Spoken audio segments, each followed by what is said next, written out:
ఓం ఓం నమః శివాయ. ఈరోజు శ్రావణ శుక్ల పంచమి, నాగపంచమి. సనాతన ధర్మంలో అత్యంత విశిష్టమైన పర్వదినం నాగపంచమి. నాగదేవతల ఆరాధన, నాగేంద్రుని స్మరణ, పరమశివుని ఉపాసన ఇవి కేవలం ఆచారాలు మాత్రమే కాదు. వీటి వెనుక మన ఋషులు దర్శించిన ఒక లోతైన వైదిక, ఆధ్యాత్మిక, వేదాంత సందేశం దాగి ఉంది. మన సనాతన సంప్రదాయం ప్రకృతిని జడ పదార్థంగా చూడదు.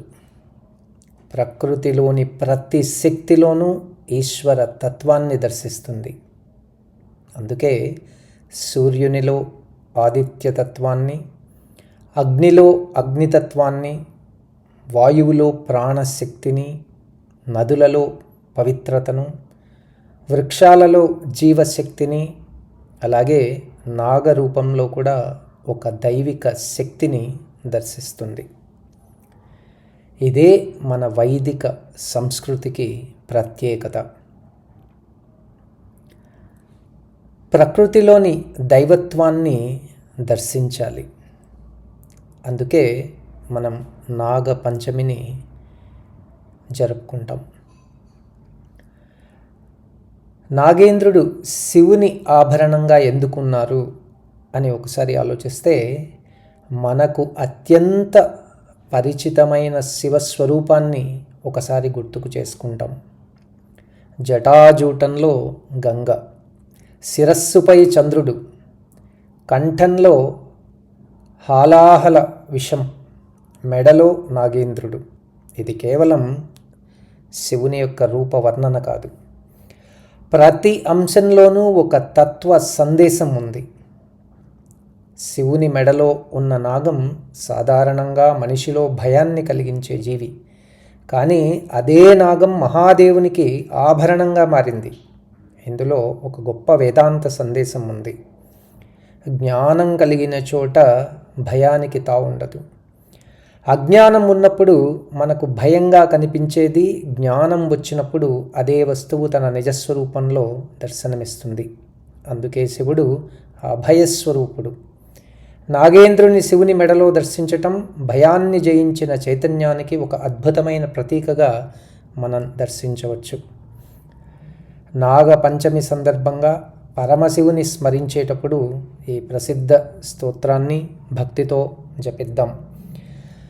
నాగేంద్రహారాయ త్రిలోచనాయ భస్మాంగరాగాయ మహేశ్వరాయ నిత్యాయ శుద్ధాయ దిగంబరాయ తస్మై నకారాయ నమః శివాయ.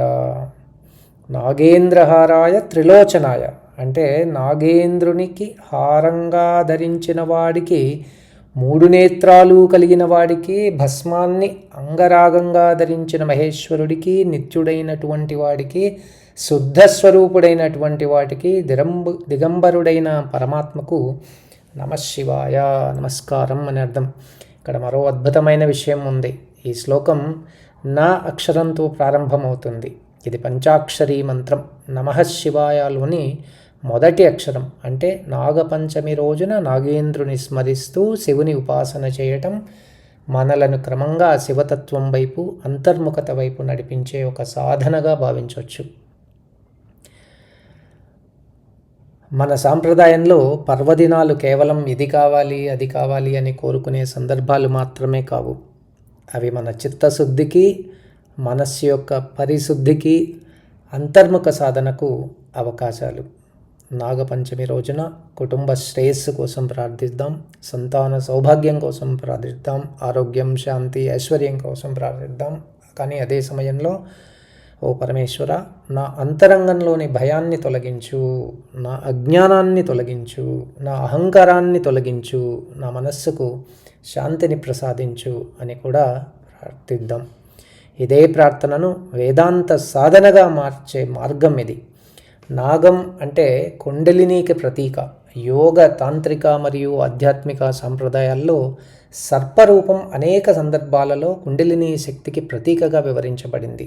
కుండలిని అంటే మనలో నిద్రిస్తున్న ఆధ్యాత్మిక శక్తికి సంబంధించిన యోగిక భావన. అయితే దీనిని కేవలం శరీరంలో ఏదో ఒక భౌతిక వస్తువుగా భావించకూడదు.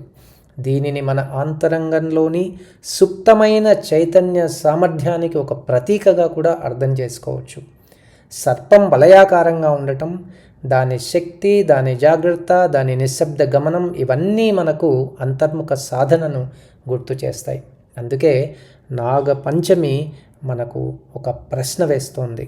బయట ఉన్న నాగాన్ని మాత్రమే ఆరాధిస్తున్నావా, లేక నీలోని అజ్ఞానాన్ని జయించే జ్ఞానాన్ని కూడా మేల్కొల్పుతున్నావా అని. ప్రకృతిని పూజించటం అనేది ఒక వైదిక దృష్టి. వేద సాంప్రదాయం మనకు ఒక గొప్ప విషయాన్ని నేర్పుతుంది. ఈ జగత్తు ఈశ్వరుని నుండి వేరైనది కాదు. ఈశావాస్య ఉపనిషత్తు ఈ వాక్యంతో ప్రారంభమవుతుంది. ఈశావాస్యమిదం సర్వం అంటే ఈ సమస్త జగత్తులో ఈశ్వరతత్వాన్ని దర్శించమని అది మనకు సూచిస్తోంది. అందుకే మన సంప్రదాయంలో నాగదేవతలను ఆరాధించటం అంటే కేవలం ఒక పామును పూజించటం కాదు, ప్రకృతిలోని జీవ వైవిధ్యాన్ని గౌరవించటం, మనకు కనిపించే ప్రతి జీవిలోనూ ఈశ్వర సృష్టిని దర్శించటం. మనిషి తనకు ఉపయోగపడే జీవులను మాత్రమే ప్రేమిస్తే అది వ్యాపార సంబంధం. కానీ తనకు భయాన్ని కలిగించే జీవిని కూడా గౌరవించగలిగితే అది ధర్మం. ఈ నాగపంచమి రోజున ఇంట్లో శ్రద్ధతో నాగదేవతలను స్మరించండి, పరమశివుని ధ్యానించండి, ఓం నమః శివాయ అని జపించండి, నాగేంద్రహారాయ త్రిలోచనాయ అని శివుని స్మరించండి, కుటుంబ శ్రేయస్సు కోసం ప్రార్థించండి. చివరగా ప్రార్థన తప్పకుండా చేద్దాం. ఓ మహాదేవ, బయటి ప్రపంచంలో శాంతిని కోరుకునే ముందు నా అంతరంగంలో శాంతిని ప్రసాదించు. భయాన్ని తొలగించి అభయాన్ని ప్రసాదించు. అజ్ఞానాన్ని తొలగించి జ్ఞానాన్ని ప్రసాదించు. అహంకారాన్ని తొలగించి వినయాన్ని ప్రసాదించు. నా జీవితాన్ని ధర్మ మార్గంలో నడిపించు. అప్పుడు ఈ ప్రార్థనతో నాగపంచమి కేవలం ఒక పండుగగా మాత్రమే మిగిలిపోదు, అది ఒక ఆధ్యాత్మిక సాధనగా మారుతుంది. నాగదేవతల అనుగ్రహం, నాగేంద్రుని కృప, పరమశివుని ఆశీస్సులు ప్రతి కుటుంబంపై ఉండాలని మనసారా ప్రార్థిస్తూ, నాగేంద్రాయ నమః, నాగదేవతాభ్యో నమః, మహేశ్వరాయ నమః. ఓం నమః శివాయ. సర్వే జనా సుఖినో భవంతు, సర్వే సంతు నిరామయాః. అందరికీ నాగపంచమి శుభాకాంక్షలు. ఇలాంటి వేద, ఉపనిషత్, వేదాంత మరియు సనాతన ధర్మ రహస్యాలను తెలుసుకోవటానికి వాయిస్ ఆఫ్ రిషీస్ ఛానల్ను సబ్స్క్రైబ్ చేయండి. శుభం భూయాత్.